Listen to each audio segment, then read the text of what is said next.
안녕하세요. 고고TV 영영입니다. 토요일인데요. 모두 화이팅 하시고 즐거운 주말을 보내시기 바랍니다. 광화문에 나가실 분들은 나가셔야 합니다. 제목을 내가 이렇게 뽑아봤습니다. 꿈도 야무지다. 꿈도 야무지다. 헛물을 캐고 있다. 세상 인생사가 일장춘몽임을 아직도 모르는구나. 문재인 대통령의 퇴임 후에 양산을 갈 듯하다. 사저 경호 예산을 22억 원을 신청하고 배정했다. 이런 기사가 떴죠. 대통령 경호처는 내년도 예산안에 문 대통령의 퇴임 후 경호원 숙소 및 근무시설용 부지를 매입하기 위한 명목으로 22억 1,700만 원을 편성했다. 우리가 다 아시는 바와 같이 사저는 집은 개인 대통령 개인의 예산으로 구입하지만은 경호동이나 경호 업무 시설은 국가 예산에서 지급을 하죠. 그것을 내년 예산에 반영하기 위해서 22억 1,700만 원을 편성했다 하는 건데요. 글쎄요. 3년 후니까 2년 반 후니까 22억이 들어갈지 45억이 들어갈지 모르죠. 우리는. 그죠? 물가 상승률도 있고. 그러나 자, 여기서 우리는 하나 알아둘 게 있죠. 문재인 대통령이 2017년 4월 선거 유세에서 대통령 바로 되기 전에 노무현 전 대통령이 여기에 계셨고, 저도 대통령을 마치면 양산집으로 돌아와 여생을 마칠 것이다 했죠. 어디요? 경남 양산. 며칠 전에 문재인 대통령의 모친을 모신 곳이 양산의 하늘공원이었죠.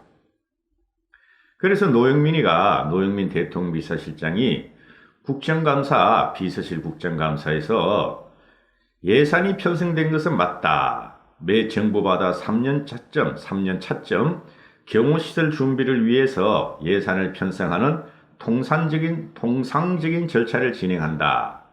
대통령이 퇴임 후 어떤 지역으로 가시게 될지는 현재 확정되지 않았다. 이렇게 말을 해요. 대통령 비서실장이 어디로 갈지 확정되지 않았다. 그런데 경호처에서는 22억 1,700만 원을 예산을 편성해서 보고를 했어요. 그죠? 이게 뭐 하는 짓이죠?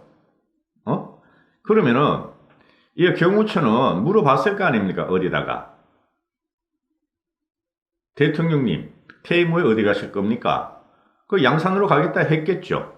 그러니까 22억 1,700만 원을 편성했죠. 양산이니까. 서울에 하면 이 정도 가지고 되겠어요? 택도 없지? 한 돈백은 들어갈걸요? 서울은 지금 화폐 가치로. 근데 대통령 비서실장이라는 양반은 모른대 어디로 갈지. 제가 답을 내드릴게요. 제가 고고TV 여명의 답을 내드리겠습니다. 꿈도 크다. 꿈도 야무지다. 헛된 꿈을 꾸지 말라. 인생사, 대통령사가 일장춘몽임을 알게 될 날이 곧 올 것이다. 지금 인터넷 댓글을 보면 말이죠. 이 문 대통령에 대해서 아주 험악한 말들이 많이 나와요. 입에 담지 못할 말. 그리고 제 댓글에도 아마 나이 드신 분들이 태극기 부대신 것 같은데 제 댓글에도 아주 험악한 그 말들이 달립니다. 그거 다 필터링 됩니다. 그런데 2년 반까지 과연 문재인 대통령이 견딜까요? 국민의 분노와 함성이 하늘을 찌르고 있는데 견딜까요? 지금 문재인 정권의 반대 세력들에서는 뭐를 요구하고 있습니까? 대통령 하야하라, 퇴진하라. 안 그러면 쫓아내겠다 이거죠. 그래서 문재인 대통령의 지지 세력은 아주 발악적으로 지탱을 하려고 문재인 대통령을 지탱을 하려고 하고 있죠. 그러나 이 싸움도 곧 끝날 것이다. 왜? 세상사 일장춘몽이고 바다 밑에 수그리고 있던 흐르던 그 국민의 함성이 곧 바다 위로 표출될 것이다. 2년 반을 이렇게 국가를 갖다가 망조를 들게 했고 국가의 기간 산업과 민생을 파탄해지게 이르렀는데 2년 반까지 현재부터 2년 반 동안 할 게 없어요. 물러나는 수뿐이 없다. 그것을 국민이 요구하는 것이다. 그죠? 그러면은 사지로 못 가는 할인물이 많죠. 어디로 가요? 저기 국가에서 24시간 감시해주고 경비도 세워주고 삼시세끼 또박또박 밥도 주는 곳, 그리고 운동도 시켜주고 업무적으로 1시간씩 운동도 하라 그러고 햇빛도 해주는 곳, 유유자적하게 놀면서 국가에서 밥도 주고 경비도 세워주고 철통 경호를 하는 그곳이겠죠. 2년 반 전에 그만두지 않더라도 2년 반 후에는 반드시 그렇게 된다고 봐요. 왜 그러냐 하면은 현재 2년 반 동안 우리 문재인 대통령이 우리 문재인 대통령이 대한민국의 국정농단은 말할 수 없이 많습니다. 박근혜 대통령과 이명박 대통령의 들이댄 잣대라면은 박근혜 대통령이 한 25, 6년 되죠. 한 250년 받아야 되겠죠? 문재인 정권의 하나하나가 모든 게 국정농단이었고 탄핵감이었습니다. 그래서 국민들은 지금 하는 말이 뇌물 한 푼 안 받은 박근혜 대통령이 25년 사는데 문재인 대통령은 아직 밝혀진 게 없죠. 뇌물을 받았을까 안 받았을까. 2년 반이나 남았으니까.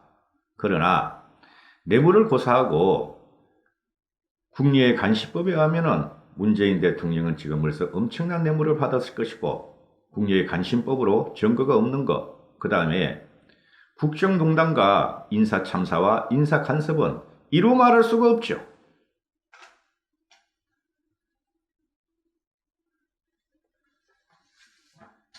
문재인 대통령이 갈 곳은 양산이 아닐 것이다. 양산이 아닐 것이다. 그리고 퇴임을 해도 잡아들인다. 우파 보수 중도 정권이 문재인을 잡아들인다. 문재인 대통령을 잡아들인다. 그래서 문재인 대통령을 보호하기 위해서 지금 더불당과 문파들과 좌파들이 그렇게 지금 발악적으로 저항을 하는 것이죠. 위기다. 우리가 문재인 대통령을 보호하지 못하면은 문재인 대통령은 반대 세력의 먹잇감이 된다. 박근혜 대통령보다 더 험한 꼴을 당한다. 막자. 이런 것이죠.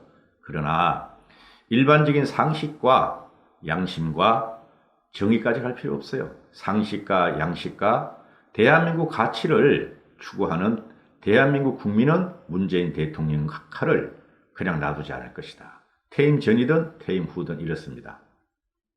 주말인데요. 광화문에 가실 분들은 가시고 안 가실 분들은 주위 공원이라도 가족과 함께 거느리시기를 바랍니다. 고고TV 여명이었습니다. 감사합니다.